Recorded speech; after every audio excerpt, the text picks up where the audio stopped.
Hi, we are Beck and Vern from Rekindling Relationships.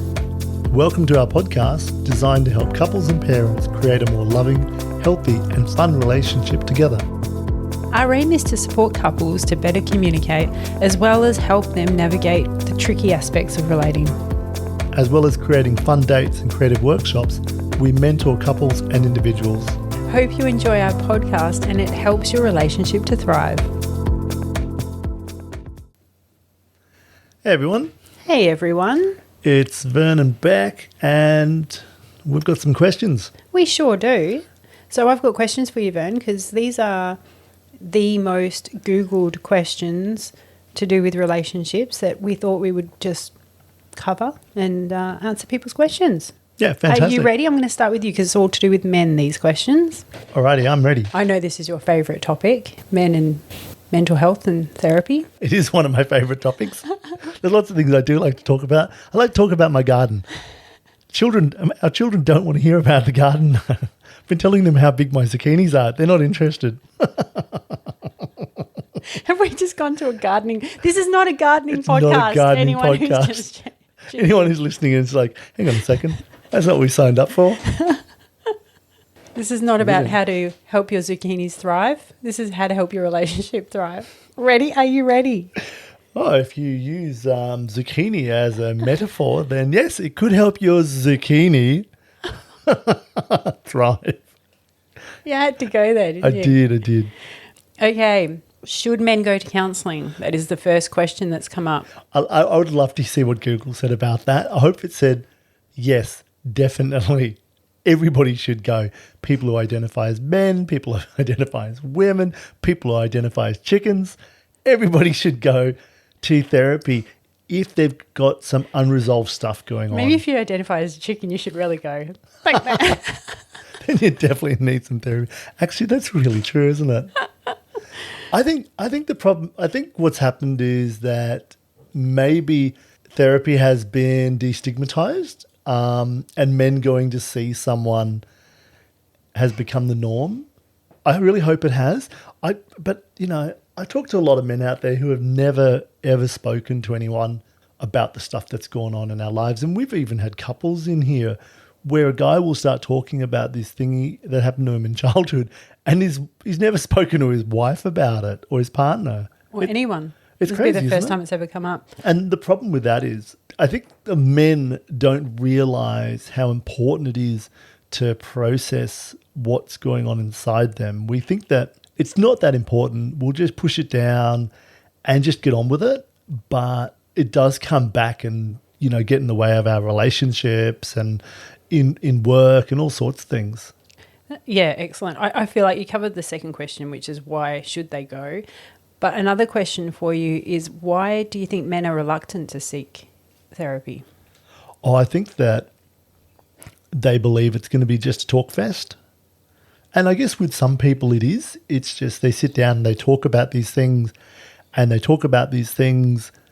but maybe they don't really fix it in their head. Maybe there's more than just talking about needs to happen. Why are men reluctant to go to therapy or counselling? And I do think that men haven't been trained to talk about their feelings. As we grow up, it's not a natural thing. Even though girls will get together and it's a way for them to connect, to show their vulnerability, to talk about their feelings. That's not the same for men. We don't get together and do those things. We don't have those conversations. And I think there'd be many men out there who would just go, yeah, we don't talk about it. And I think, you should tell your wives or your partners to say, you've never spoken about relationships with your friends, and they will be surprised. And I think that goes for therapy as well. Men don't see the value in it.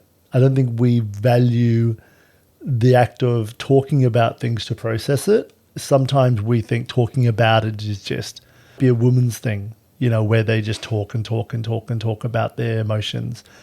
I do think that when men do realize that it's okay to speak about how you feel and what's going on for you, that they get to learn how to process that stuff and then move forward. Especially if they've never spoken about it, they've just sort of pushed it down.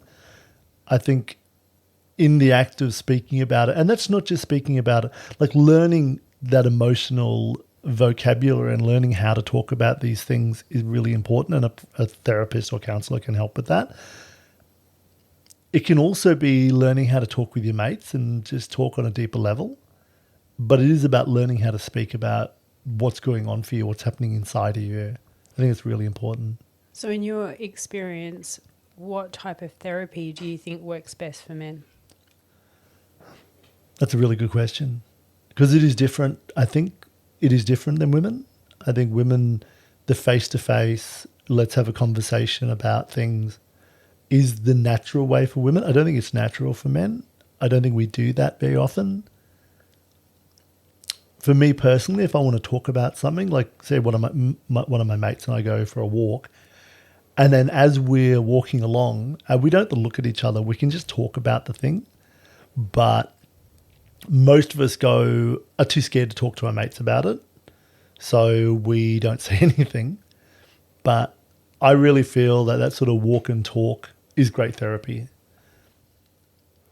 You'll do that quite often, won't you, when you have people come over for the first time? Yeah. If I'm you'll mentoring a guy for the first time, then rather than sit there and do this face-to-face conversation, we'll go for a walk and I'll ask about his life and we'll get to know each other and connect. And when men feel they have a connection, then they're like, okay, they're more willing to talk. I think when men go into like a counselor or a therapist or a relationship counselor and all of a sudden they're like, right, let's get to it. I think it's a little bit like, whoa, okay, hang on a sec. Yes, we want to get things done, but also who is this person?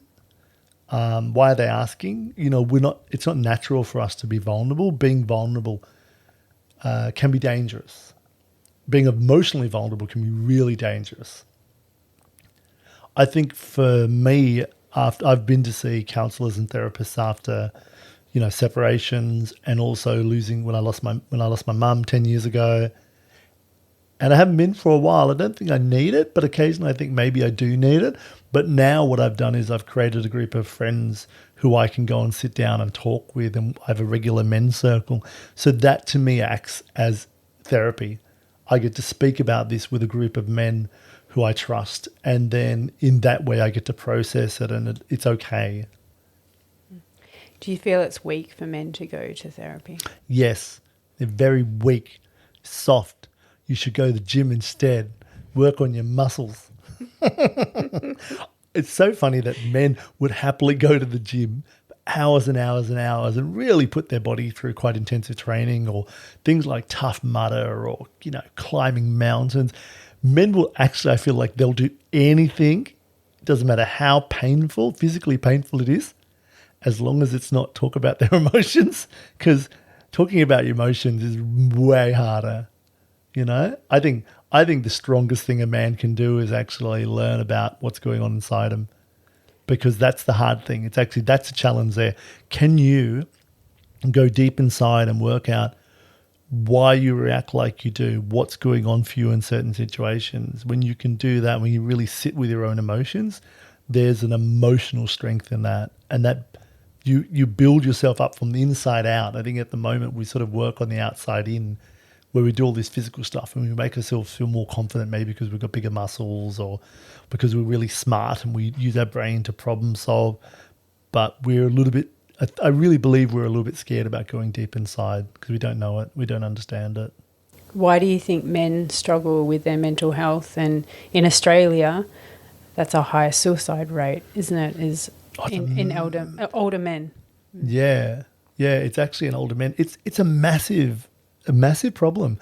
It surprises me. Like, if we lose a lot of men, we lose about 3,000 people to suicide each year in Australia, and 75% of them are men. So that's about 2,500 men every year die from suicide, which is a huge number. 2,500 men died from like a terrorist attack, or it was happening on the roads, or it was a certain, people had taken some tablet and it killed them. There would be an uproar. But it's sort of a bit of a silent thing going on here, where you're saying, oh, it's okay to talk and it's okay to not be okay, things like that. But the fact that those numbers are so high, that's staggering. It is, isn't it? What do we How are we letting our boys down and our men? Yeah. I mean, most of that number comes from the age 15 to 44, which is a huge age bracket. The highest age is men in their 80s, like 85 and up. And I wonder whether they've just got to that point in life where they're just like, I'm done. 15-year-olds. We have two sons and one's 15 this year, one's 17. Why do you feel it's So high. so high, mental health in men and boys? Yeah. Why is it a problem? Why is that number so high? Look, I'm not an expert, but I think the fact that we just get on with it. You're not really encouraged to talk about your feelings, We're are not you? It's a bit wussy, it's a bit weak. Yeah. A girl can cry and you're okay with that of the same age. Say if a 14-year-old girl cries, you kind of expect it. Yep.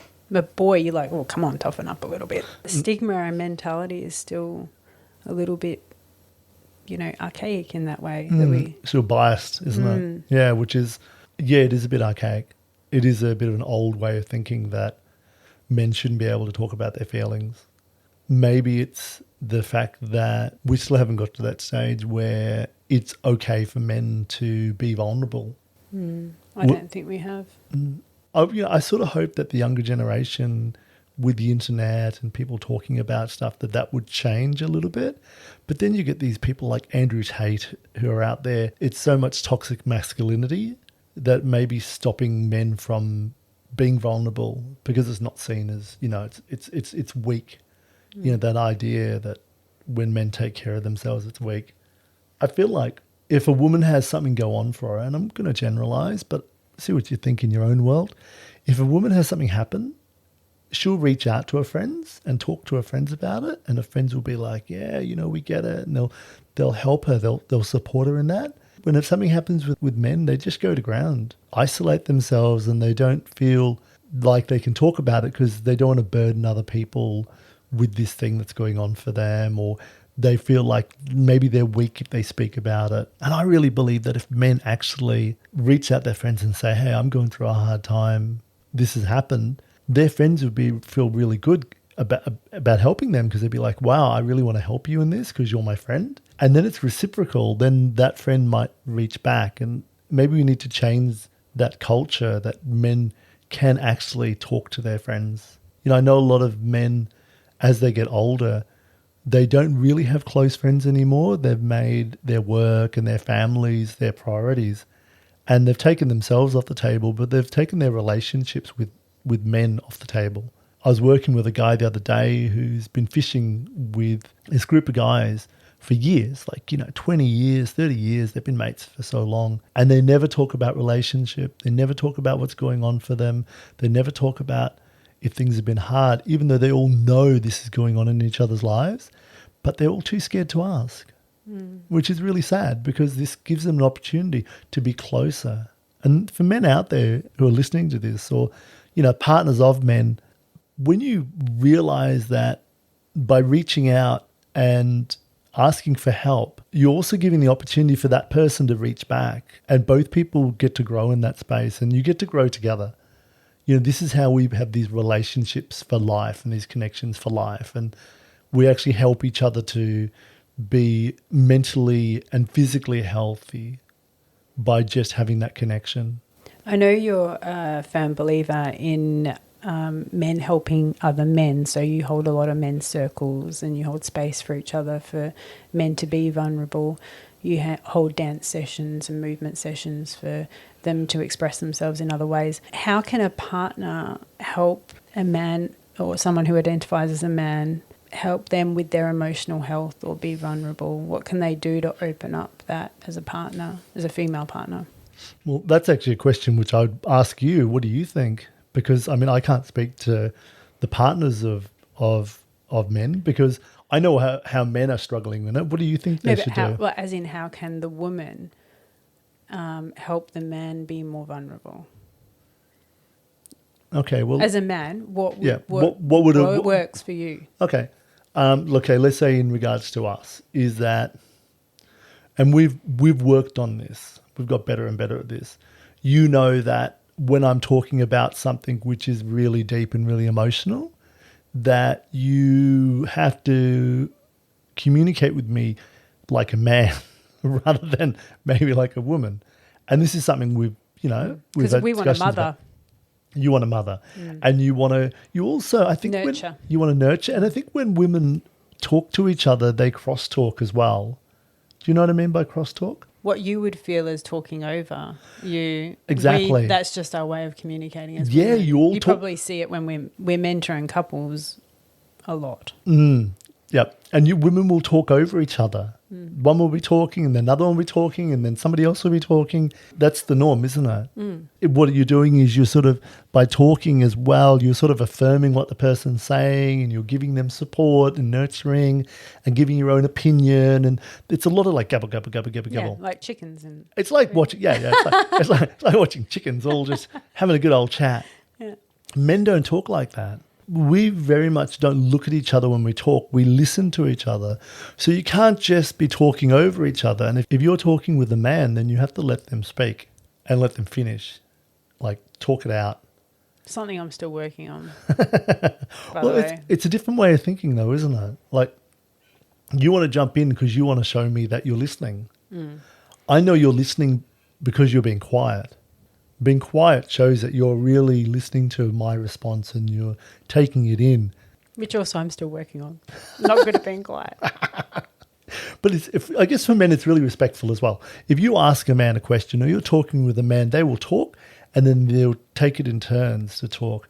In a men's circle, one person speaks and they have a stick or they're holding something, and it's to remind everyone that only the person who's holding the thing gets to speak. But nobody's trying to fix their problem. I don't think men want people to fix their problems. I think they just want people to listen to it, hear it out. And when we talk about it, what happens is, I think in the conversations, in the speaking about it, we clarify it in our heads. So we're like, oh yeah, that's what I mean. And that helps us to actually understand ourselves better. When a man's talking about something and a woman, mostly unintentionally, sort of cuts him off to sort of speak to it, or it's disrespectful. So what a man does is like, well, hang on a second, I haven't finished. You're not listening to me. You're obviously not listening to me because you're talking over me.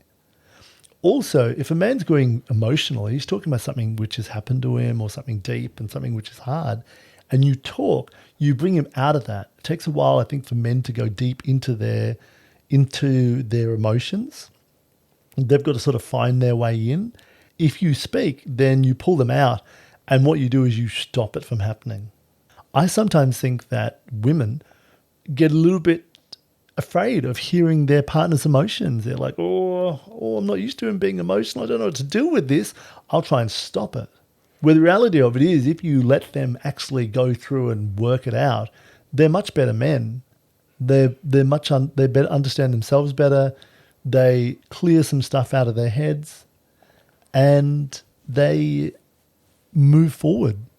That might be a bit of a social conditioning too, where we're a little bit more uncomfortable with seeing people that identify as male vulnerable or upset or crying. It's a bit more uncomfortable because it's not something we're used to, you know? Yeah, it's so true. And really, the only time you ever see men get emotional is when they're drunk, really, don't you? Which is sad, because that's the only time they start to sort of tap into those sort of softer emotions. Or a funeral. Or a funeral. That's more But acceptable. even then, they hold it in. You know, but the thing is, if they're doing it and the only time they're doing it is when they're drunk, they're not really actually really stepping into their bodies and feeling it. And then when they sober up, it's like somebody else said it. You know, the healing process, they don't go through the healing process when they're not sober. And men will do everything and anything to distract themselves away from dealing with those emotions. You know, I think men will happily just drink and smoke and gamble and watch porn, play video games, you know, work too much to deal with what's happening inside them, because that's really hard stuff. And I think if women knew how hard it was for men, maybe they'd be a bit more patient. But I also feel that your partner, this is for men out there, your partner shouldn't be the person who has to hold all your emotions. It should be like you going and seeing someone and talking through it. And, you know, if that's a therapist or a counselor, or it's a friend, then you work through your stuff. And then when you come back to your partner, you tell them that you're working through your stuff and how it's helping you. Because then they don't have to hold that as well. Because your partners can be also maybe working or dealing with kids and family, and they've got stuff. But what they're doing is they're doing their own processing, probably with their friends, most of them, talking about that and doing that already. They don't need to have yours as well. Okay, my last question for this segment of men's questions. Yeah, men's questions on Google. therapy. How do I tell my man or partner, or how do I tell my partner he needs therapy? That's really hard, because I think if what will happen straight away if you said that men would get defensive. You reckon? That's why it's a Googled question. Maybe it's a bit, How do I soften the blow on this? yeah, something's wrong with you. You need to sort it out. That's a tricky one, isn't it?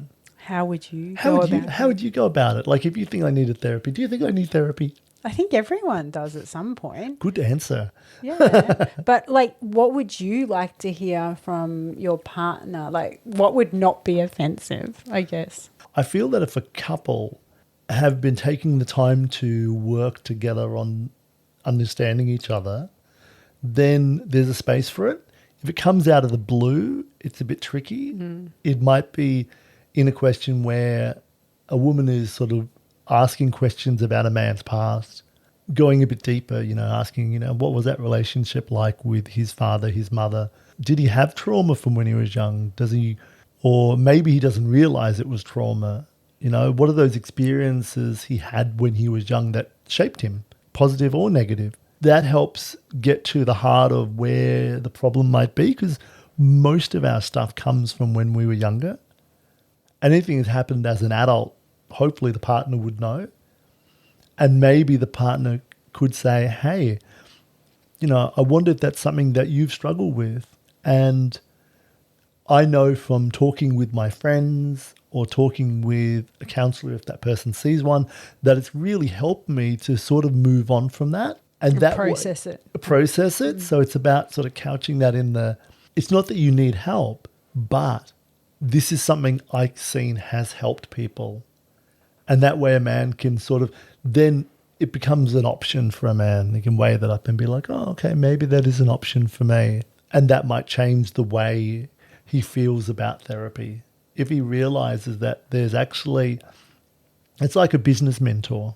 You want to grow your business and you go to a business mentor, then they're going to give you the tools to help you do that. If you want to get your car fixed, you go to a mechanic. If you've got stuff going on for yourself and you know it, most of us men, I think we know when we're not fully right. But if we're like, oh, we're just going to go to our mental mechanic, who's a therapist, and talk this stuff through, and they're going to give me some strategies on how to manage it better, and then I'll be running smoother and I won't be chewing up so much fuel, and I'm much nicer to be around. I'll work better.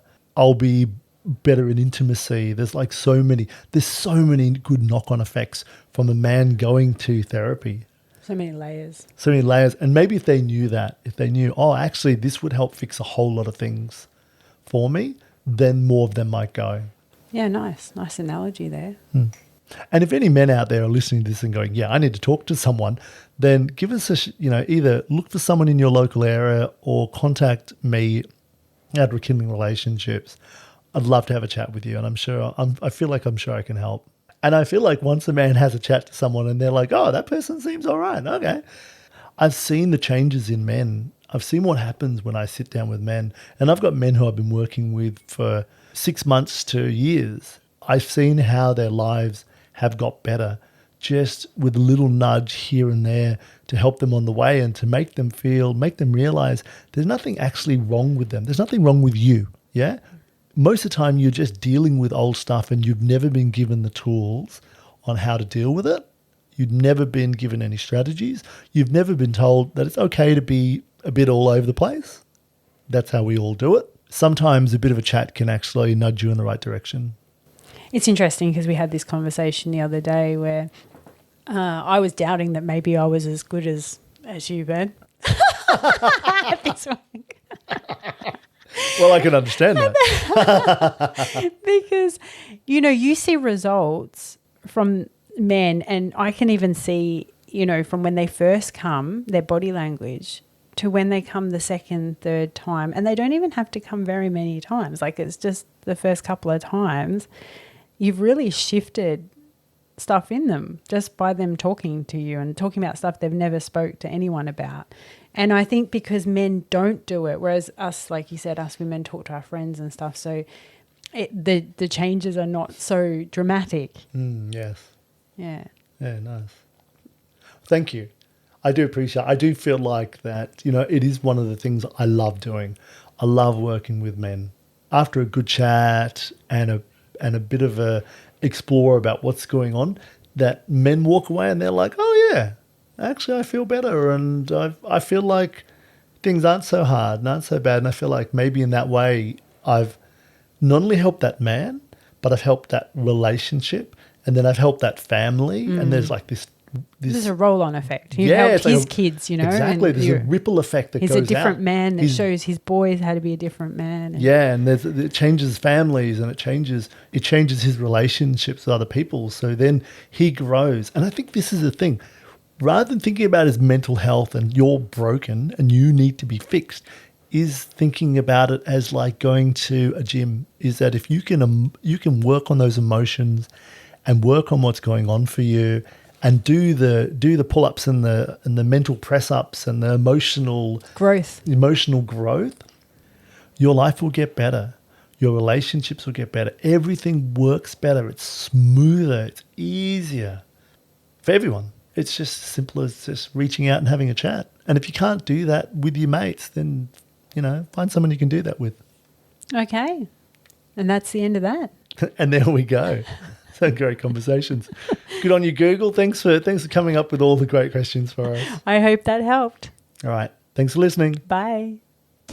Thanks for listening. We hope you enjoyed the podcast. Please reach out to us with comments and questions.